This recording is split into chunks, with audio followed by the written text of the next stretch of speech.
Botany subject से MSc करने के बाद आप क्या क्या कर सकते हैं। कई बच्चों को ये नहीं पता होता कि वो क्या क्या कर सकते हैं, कौन कौन से एग्ज़ाम दे सकते हैं, तो वो मैं बताने जा रहा हूँ। पहला है CSIR UGC नेट एग्ज़ाम।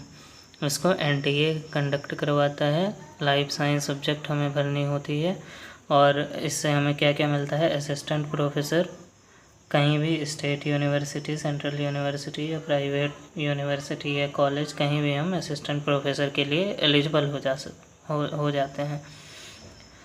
और JRF क्या होता है, हम PhD में जब एडमिशन लेते हैं तो हमें फ़ेलोशिप मिलती है, 5 साल के लिए मिलती है फ़ेलोशिप। 3 साल तक 30-30 हज़ार मिलते हैं, 32 हज़ार के आसपास, और अगले 2 साल तक 40-40 हज़ार मिलते हैं।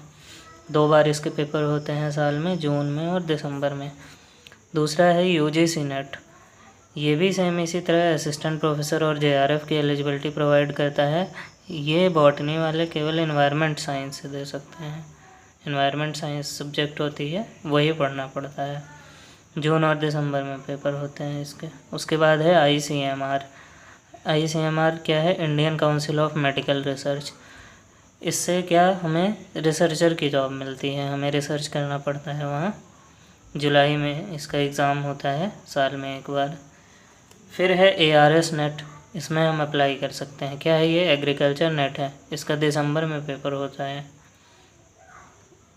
और फिर क्या है, DBT JRF है। DBT क्या है, डिपार्टमेंट ऑफ बायोटेक्नोलॉजी। ये भी, इसमें भी रिसर्चर की पोस्ट मिलती है। इसमें भी वही फेलोशिप मिलती है PhD करने के साथ साथ आपको। और क्या है, ये BARC, Bhabha atomic research centre. इसमें साइंटिस्ट की पोस्ट होती है। ये मार्च में हर साल एग्ज़ाम होता है इसका। गेट में हम अप्लाई कर सकते हैं। गेट में कई सारी सब्जेक्ट होती हैं। बॉटनी वाले भी कई सब्जेक्ट से भर सकते हैं, जैसे बॉटनी हो गया, जूलॉजी हो गया, केमिस्ट्री हो गया। 2 सब्जेक्ट होती हैं इसमें, चूज़ करनी पड़ती है, और एक केमिस्ट्री कंपलसरी होती है।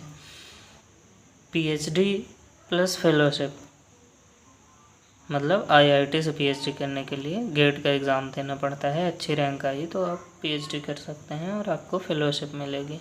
कई बच्चे MSc करने के बाद, या जो कर रहे हैं या जो करने की सोच रहे हैं, उन्हें ये पता नहीं होता कि कौन कौन से एग्ज़ाम दे सकते हैं। इंडिया में कौन कौन से ऐसे एग्ज़ाम होते हैं जो वो दे सकते हैं। केवल 1 ही 2 एग्ज़ाम पता होता है, तो मैंने आपको 7 एग्ज़ाम बता दिए। धन्यवाद।